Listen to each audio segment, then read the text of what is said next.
Good morning, everybody. Today is Tuesday, March 11th, 2025.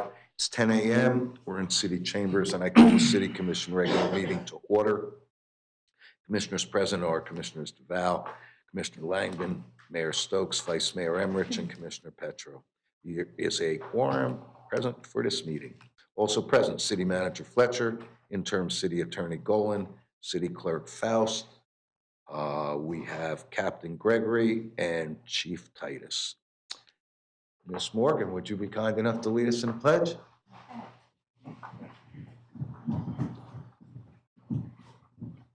I pledge allegiance to the flag of the United States of America and to the republic for which it stands, one nation, under God, indivisible, with liberty and justice for all.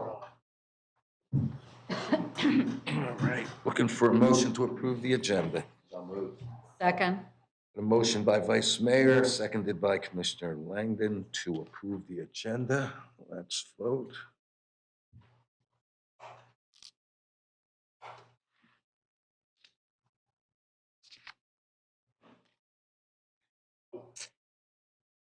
And that passes 5-0. City Clerk, public comments. Sanderfab, Books in Ancient Times was Papyrus.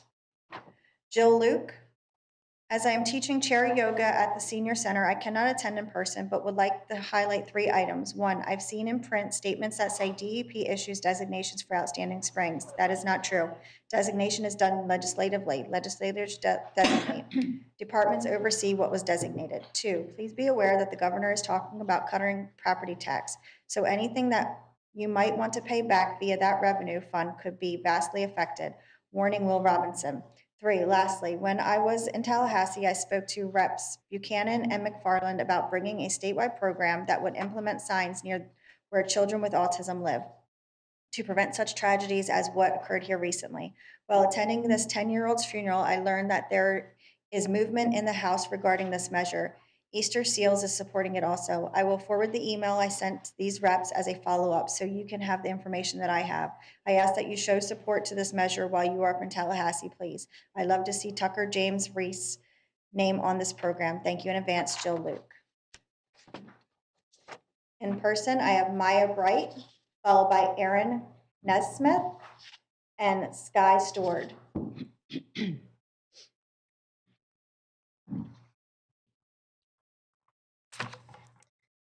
Good morning. My name is Maya Bright. I'm here on behalf of Northport High School's Drug-Free Youth and Students Working Against Tobacco Club.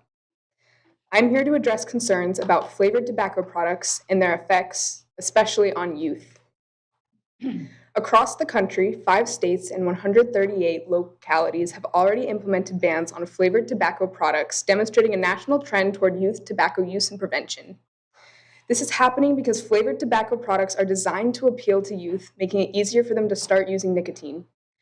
Public health studies consistently show that flavored products serve as a gateway to lifelong addiction. Flavored products disguise using the harshness of nicotine, making them more attractive and palatable. Vape producer Juul was sued and lost for causing these injuries from sale of their products. Death of a loved one, heart attack, hemorrhagic strokes, or bleeding in the brain, lung diseases and injuries, including bronchiolitis, obliterations, organizing pneumonia, and e-cigarette or vaping production use associated lung injury. Nicotine addiction that led to worsening health conditions, nicotine poisoning, pulmonary disease, respiratory failure, seizures, injuries from exploding e-cigarettes, and injuries from e-cigarettes catching fire. An example of a city that has implemented this ban is in Denver, Colorado. On December 18, 2024, Mayor Mike Johnson signed Bill 24-1765 into law, prohibiting the sale of flavored tobacco products. On March 18, 2025, the ban will take effect, giving businesses time to adjust. By 2026, full enforcement is expected, ensuring compliance and protecting youth. Enforcement will be handled by the Department of Public Health and Environment. By updating the standard operating procedures, training staff for compliance monitoring, conducting retailer education and public outreach, a grace period before issuing citations to allow to transition. According to a National Youth Tobacco Survey, 2.25 million students used tobacco products in the past 30 days. 4 out of 5 youth tobacco users started with flavored products. The most popular flavors are fruit, candy desserts, mint, and menthol. We encourage you to consider implementing a similar ban here in Northport. Thank you for your time. Thank you. Aaron Nesmith.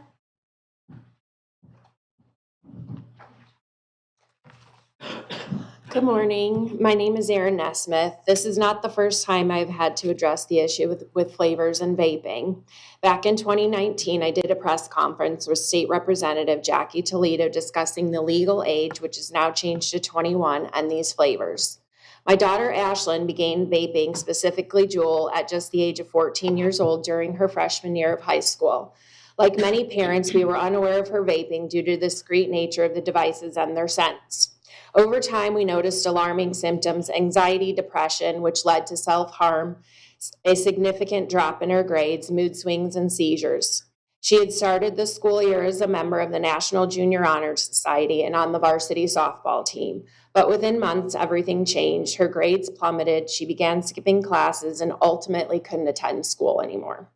The seizures began gradually, but soon escalated to daily occurrences in class, forcing me to pull her out of school. One day, a close friend shared an article linking vaping to seizures. Ashlyn finally confessed her struggles with addiction. She had tried to quit several times but felt trapped. She revealed that she did not at first realize that the Juul contained nicotine and was drawn in by the appealing flavors, particularly the mango.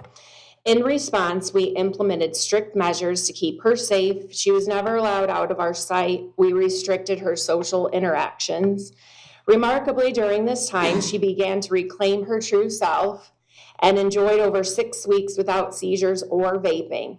During this time, we did addiction counseling, mental health counseling, and asked for help from her doctors, but being only 14, there are not many options out there for nicotine addiction. We knew we couldn't keep her locked up forever. As she gradually regained our trust and completed her online classes, she returned to school.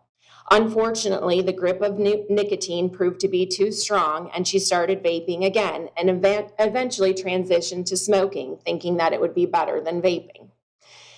Despite multiple attempts to quit, she struggled to overcome her addiction, and the seizures returned daily, debilitating episodes that prevented her from holding a job or ever obtaining a driver's license. At the press conference I had mentioned earlier, she was asked this question: had flavors not been around, would you have ever picked up the Juul? And she answered, never. The tobacco flavor is disgusting. Sadly, she cannot share as she passed away this past July, just 3 weeks shy of her 21st birthday.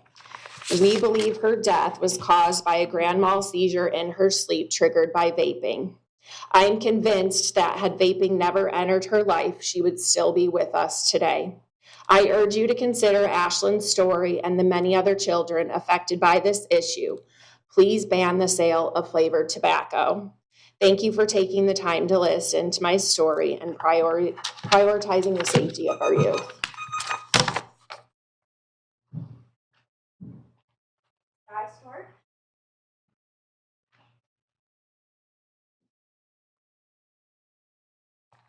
Hi, my name is Sky Stewart, and I'm part of DeFi SWAT, which is Drug Free Youth Working Against Tobacco. What we would like to see in Northport is proposed policies for Northport are ban on all flavored nicotine products. This includes flavored e-cigarettes, nicotine pouches, and menthol cigarettes. Exemptions from hookah tobacco and align with existing policies in the cities. Another thing is graduated penalty system for retailers. First violation, citation, and monetary fine. Second violation, 30-day suspension of all retailers' ability to sell tobacco products. The suspension acts as a stronger deterrent, emphasizing the importance of compliance during the time the retailer will be required to undergo further education about the law and how to avoid further violations. This business will also be subject to inspections to ensure that they have fully complied with regulations. Third violation, 60-day suspension. Fourth violation, 1-year suspension. Public education campaign to inform businesses and residents would also be helpful. and a compliance inspections to ensure adherence. Our suggested implementation timeline is March 2025 to June 2025. Prevention finding to the city commissioner gained feedback. July 2025 to September 2025, draft proposed ordinance with legal experts. October 2025 to December 2025, conduct public outreach, gather community support. January 2026, city commissioners vote on ordinance. Spring 2026, begin enforcement with education first approach. Here's the financial impact. Healthcare savings. Reducing youth addiction lowers public health costs related to nicotine addiction treatments. And then potential state federal grants to help offset costs. Key takeaway from all of this, a well-structured ban can be implemented efficiently and cost effectively. Thank you for your time. Thank you. Brian McHugh, followed by Jennifer Stringer and Doug Morgan. Hello, my name is Brian McHugh. I'm here on behalf of DeFi SWAT, Students Working Against Tobacco. First, I have a few questions regarding how can DeFi SWAT make this a reality? What steps should we take to formally propose this initiative? Would a petition from students and community members help demonstrate public support? Can they approve our petition example, and how many community members are required to make the items actionable? What documentation or research data would strengthen our case? And are there any partnership opportunities with local health organizations or law enforcement for enforcement and education? And finally, how can DeFi and SWAT work with City Commission to draft an ordinance that is fair yet effective? Secondly, I wanted to go through some statistics that we have gathered from a survey that we ran at our school.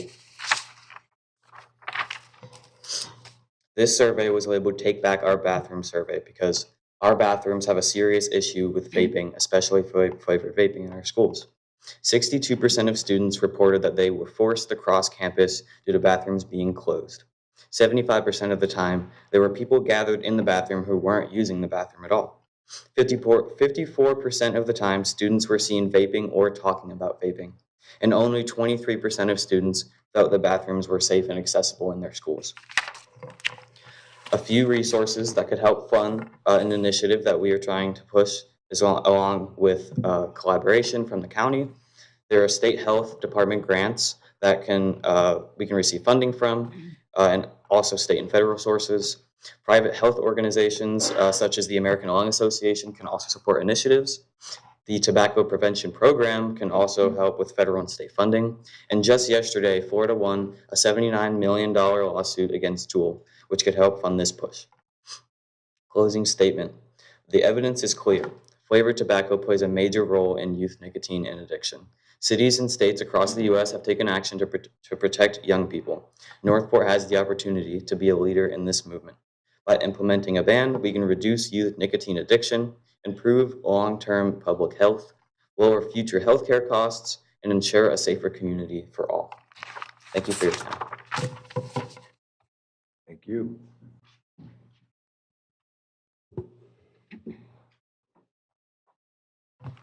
Good morning. Jennifer Stringer, DeFi SWAT sponsor and advisor, and also teacher at Northport High School. Thank you very much for your time. Obviously, we have some excellent, wonderful students at our school. We have 88 members of the Drug for Youth Students Working Against Tobacco program at Northport High School. That is phenomenal. 88 that have signed up to be members to make a big push towards fighting the big tobacco companies like Juul. We have over 500 DeFi members within Northport community. As you guys well know, you sponsor the Drug Free Youth program, which is an awesome program with the free membership testing at the Morgan Center and memberships that have been given to the students that do pass and are subjected to random screens throughout the year at the Morgan and Mullen Center. So we do really appreciate everything that you guys are doing for our kids. This is obviously a very serious, very big issue, and thank you, Aaron, for presenting today. It was very heartfelt and struggled through that, and I'm sure you did too. Our students want to take back our schools. We want to take back our community. We want to take back their lives that are being affected by this terrible, terrible epidemic of vaping. The products are changing rapidly because, as you know, companies want to make money. They recognize that communities are fighting back against the products, so they're changing them and modifying them to be nicotine pouches, for example, nicotine little pouches that they can stick underneath their gums that are flavored. Same situation, but a different product that we're going to have to fight also. We have with us today Darlene from the Department of Health, who also sponsors Students Working Against Tobacco program, and we have the founder of the Drug Free Youth program, Ms. Monica Beckett, here today as well. And they are big advocates for us and are supporting us in our mission. The statute that the students were referring to from Denver, Colorado, isn't the only state that has enacted this ban on flavored tobacco, but just to read you just a bit of how they were able to proceed, and the students can provide the commission more information later if we want to talk to the city attorney later to get that information out to you. The ban is 24404. In Denver, sale of flavored tobacco products prohibited. It shall be unlawful for any retail tobacco store to sell, offer for sale, give, barter, deliver, or furnish to a user or consumer any flavored tobacco product or samples of such product. We want to include in that the nicotine, because when this was written, they did not realize that the flavored nicotine pouches were also going to be an issue. This section should not apply to hookah tobacco. A violation of this section shall be non-criminal violation upon which the manager is authorized to assess civil penalties. The students did discuss those civil penalties with you. This has already been done. We're not reinventing the wheel. So any information that we can help provide for you, for the City Commission to help get this done, we are willing as a force, our Drug Free Youth SWAT students, to help push this forward to get this enacted in our city. Thank you very much for your time.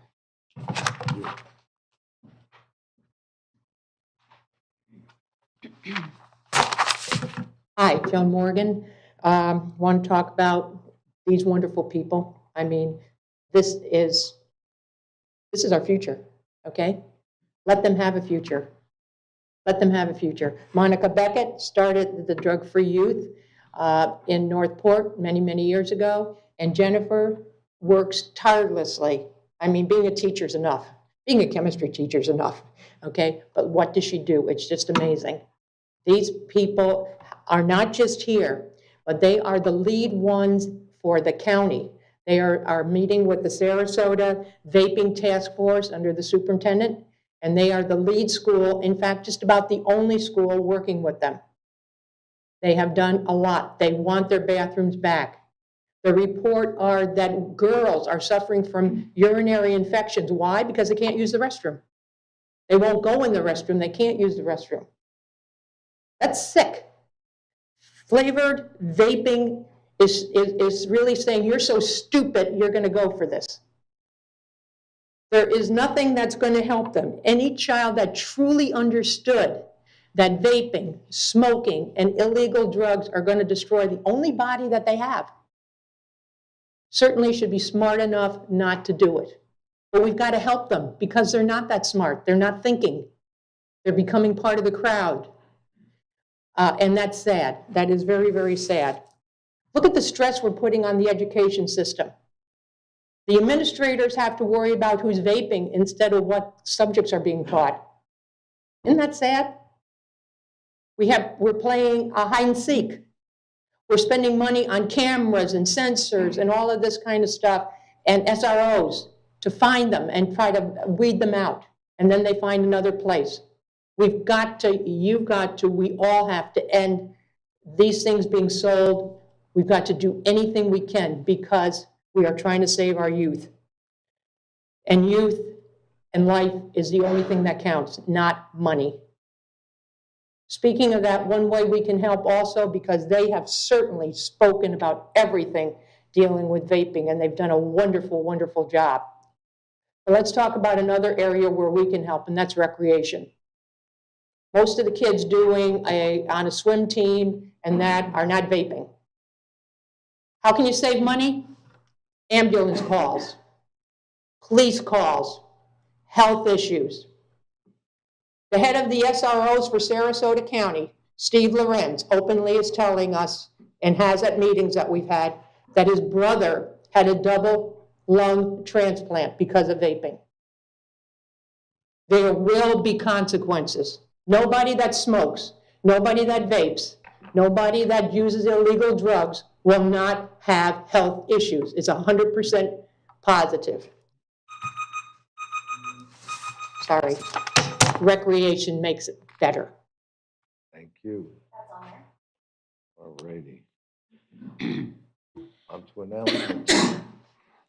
The current vacancies for the following boards and committees include Art Advisory Board, Auditor Selection Committee, Charter Review Advisory Board, Citizen Tax Oversight Committee, Environmental Advisory Board, Firefighters Pension Trust Fund Board of Trustees, Joint Management Advisory Board, Parks and Recreation Advisory Board, and Veterans Park Advisory Committee. Sarasota County Advisory Council vacancies include one resident in Northport to serve on the Citizen Advisory Committee. If anyone would like more information, please see the city clerk's office. Thank you.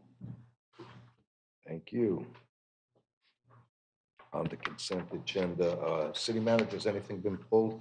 No, Mr. Mayor. Any public comment? There is none. And I'm looking for a motion. I'll make it, Mayor. I move to approve the consent agenda as presented.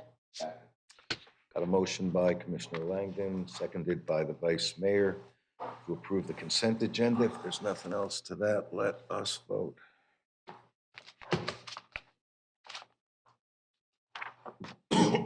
And that passes 5-0. On to public hearings.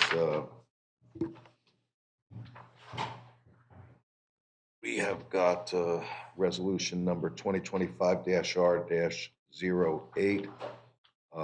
City Clerk, would you kindly read by title only? Resolution number 2025-R-08, a resolution of the City Commission of the City of Northport, Florida, accepting the transfer of water and wastewater infrastructure and improvements and associated warranties in Arbor Oaks Phase 1C, providing for incorporation of recitals, providing for filing of documents, providing for conflicts, providing for severability, and providing an effective date. Thank you, ma'am. City Manager, your item. Thank you, Mr. Mayor. The infrastructure located within Arbor Parks Phase 1C is now complete. Therefore, this resolution is necessary to identify what infrastructure the city is accepting from the developer. The city holds easement rights to access, operate, and maintain the infrastructure, and all related warranties have been assigned to the city. We ask that you approve resolution number 2025-R-08 as presented. Thank you, sir. Thank you, sir. Commission, questions, discussion?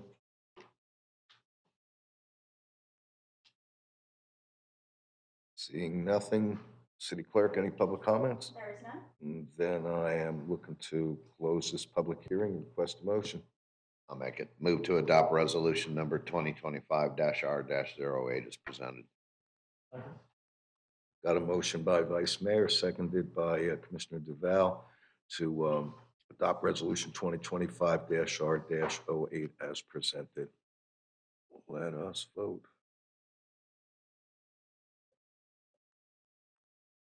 That passes 5-0. On a resolution 2025-R-09, City Clerk, if you'd be so kind. Resolution number 2025-R-09, a resolution of the City Commission of the City of Northport, Florida, accepting the transfer of water and wastewater infrastructure and improvements and associated warranties in Cedar Grove Phase 3A, The Strand 1A, providing for incorporation of recitals, providing for filing of documents, providing for conflicts, providing for severability, and providing an effective date. Thank you, ma'am. City Manager, you're up. Thank you, Mr. Mayor. Similar to the last item, the infrastructure located within Cedar Grove Phase 3A is also complete, and therefore this resolution is necessary to identify what infrastructure the city is accepting from the developer. The city holds easement rights to access, operate, and maintain the infrastructure, and all related warranties have been assigned to the city. We ask that you approve resolution number 2025-R-09 as presented. Thank you, sir. Commission, questions, discussion? Seeing nothing. Any public comment? There is none. Then I'm closing this hearing and requesting a motion. Make it. Move to adopt resolution number 2025-R-09 as presented. Second. We've got a motion by the Vice Mayor, seconded by Commissioner Langdon to adopt resolution 2025-R-09 as presented. Let's vote.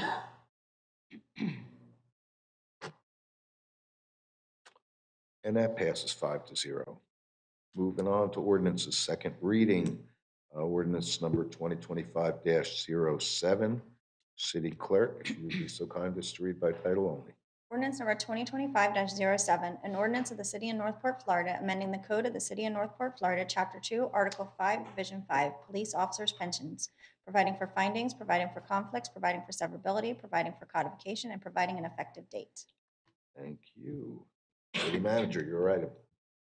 Thank you, Mr. Mayor. This is the second reading for ordinance 2025-07 regarding the collective bargaining agreement amendments for the Florida Police Benevolent Association. We ask that you approve ordinance number 2025-07 as presented, as no changes were requested. Thank you, sir. Commissioners, anything to this item?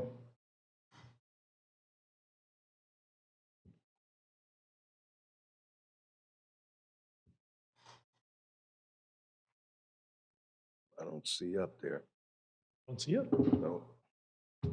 There it goes. Commissioner Duval. Yes, this is a second reading, and I just want to reemphasize that through these negotiations and through our support, we just want our police department, our officers, and all of our employees know how much we appreciate their efforts and that they do deserve a decent contract, decent pensions. This is just something that's good for our city as a whole. Thank you. Thank you, Commissioner. Anybody else? Any public comments, City Clerk? Then I'll close this public hearing. Looking for a motion. I'll make it.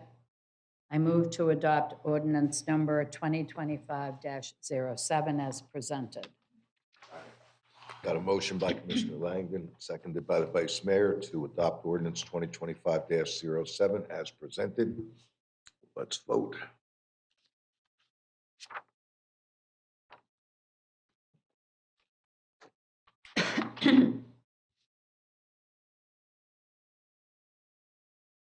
Pete, yours didn't take there, sir.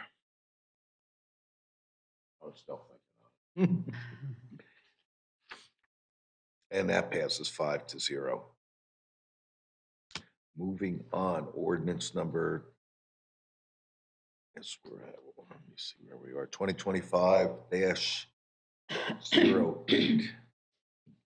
City Clerk, would you be kind enough to read that by title only?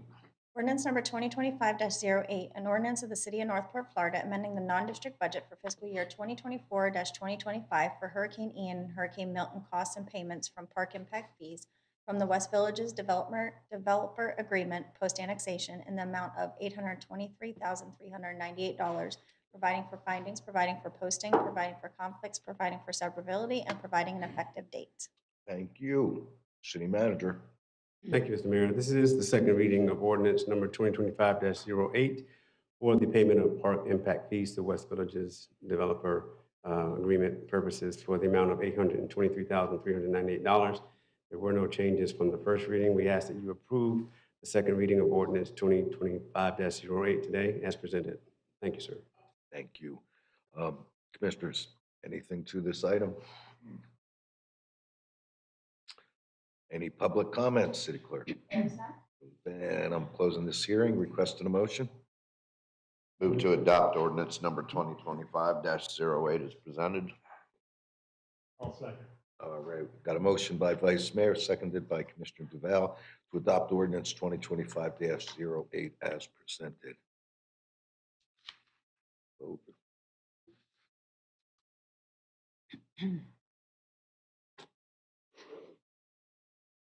And that passes 5-0. On to E, ordinance 2025-09, City Clerk. Ordinance number 2025-09, an ordinance of the City of Northport, Florida, amending the non-district budget and capital improvement budget for fiscal year 2024-2025 for additional funding for Price Boulevard widening Phase 1 project R15 PW1 in the amount of $13,723,472, providing for findings, providing for posting, providing for conflicts, providing for severability, and providing an effective date. Thank you, City Manager. Your item. Thank you, Mr. Mayor. This is the second reading of ordinance number 2025-09 for a budget amendment for the shortfall in funding for the price widening Phase 1 project. There were no changes in the ordinance from the first reading to the second reading. We ask that you approve ordinance number 2025-09 today as presented. Thank you, sir. Thank you, sir. Commissioners. Commissioner Duval. Yes, this is a second reading, and I'm hoping that this is the final discussion and reading on anything before the Price Boulevard widening project actually gets started. And I'm very proud to say that I'm on the commission that is going to be the ones that actually sees it done. Thank you. Ditto that. Anything else? Any public comment? I'm closing this public hearing, requesting a motion. I'll make it. I move to adopt ordinance number 2025-09 as presented. Got a motion by Commissioner Langdon, seconded by Commissioner Duval to adopt ordinance number 2025-09 as presented. Let's vote.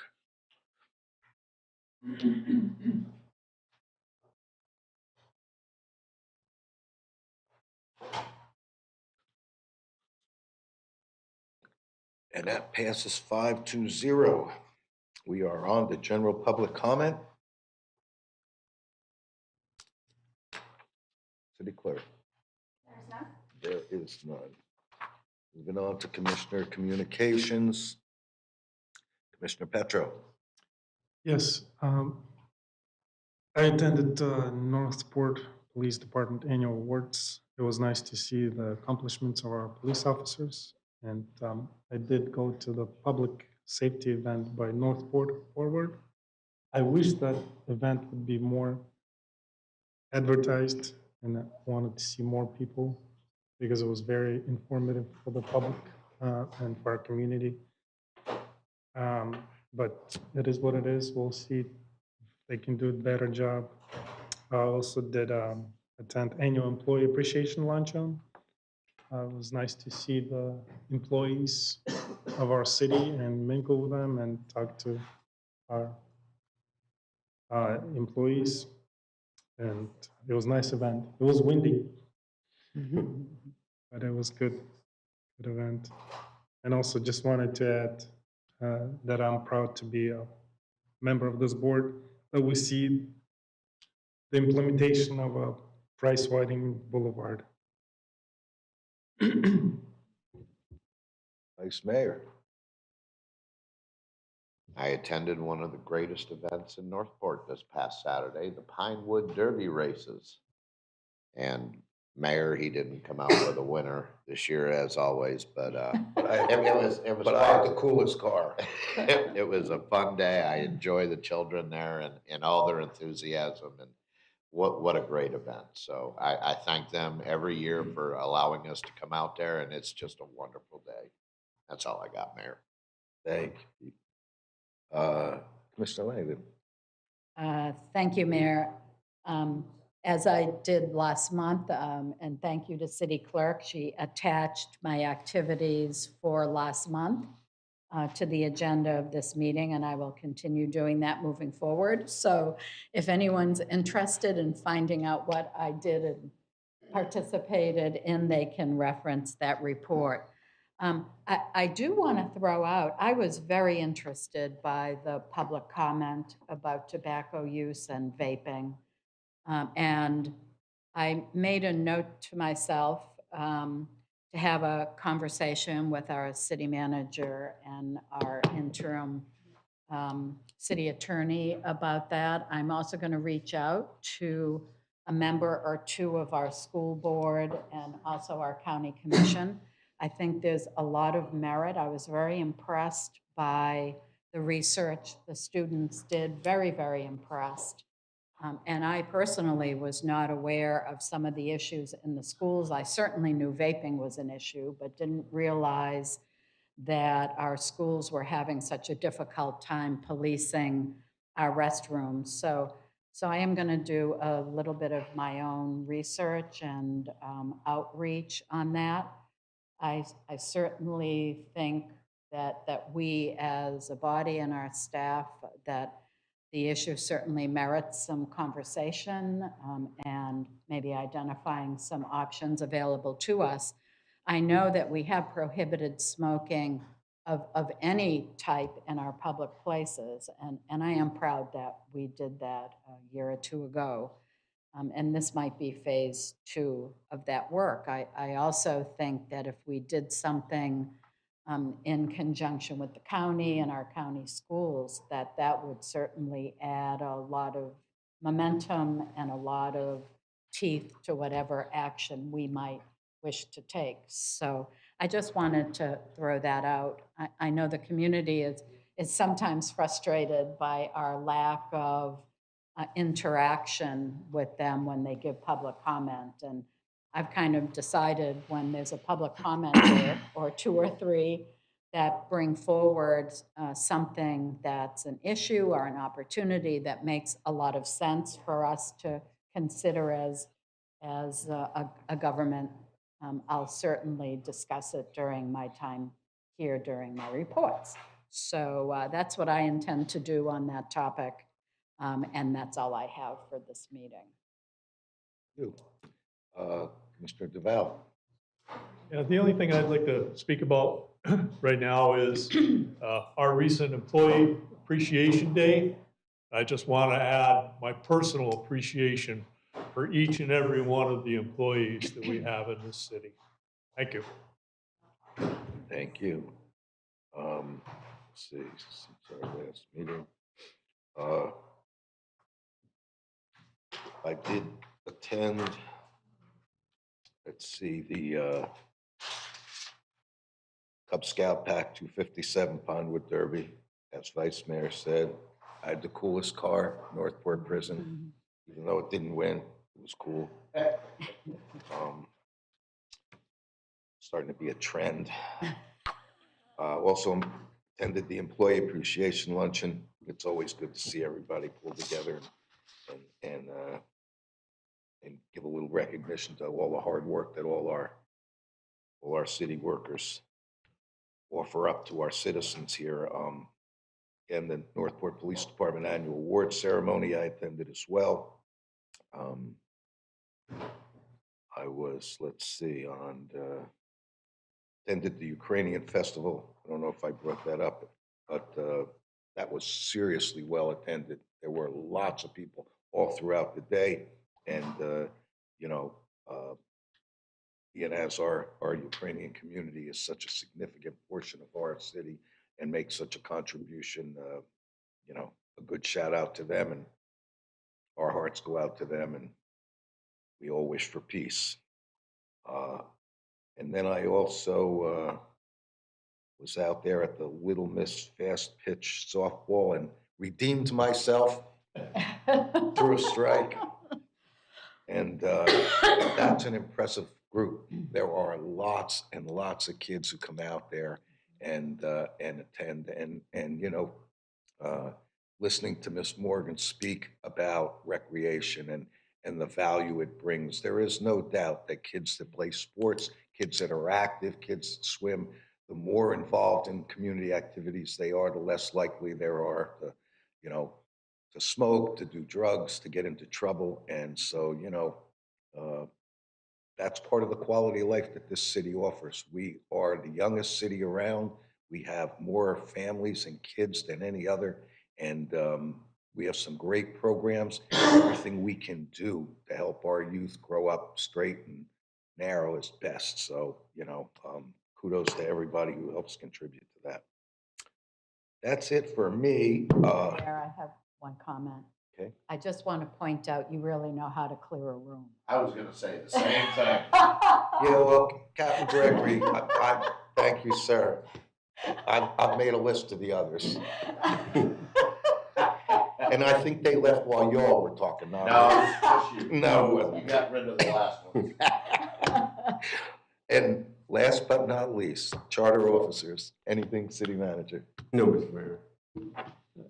Mr. Mayor, we have a legal request we did back in 2022 related to before that smoking bill passed, I'm going to send that out to everybody, make sure that that gets to you, kind of recaps how that bill was implemented and what your jurisdiction is related to smoking in the city. I'll That'd make be sure that great. everybody Thank gets a you. copy of that. I know too, if I remember correctly, at our last COG meeting, city manager and I heard a little from the school board that this is on their radar screen and they're wrestling with this issue as well and trying to determine what they can do to help address this problem. So, you know, if everybody can weigh in, maybe there's a way to make a dent in this. Right. City clerk. Well, at that, Captain Gregory? No? You're just here for support? Thanks for hanging out with us. Thank you, sir. With that, if there's nothing else, it is 10:40 and AM, and I will adjourn this meeting.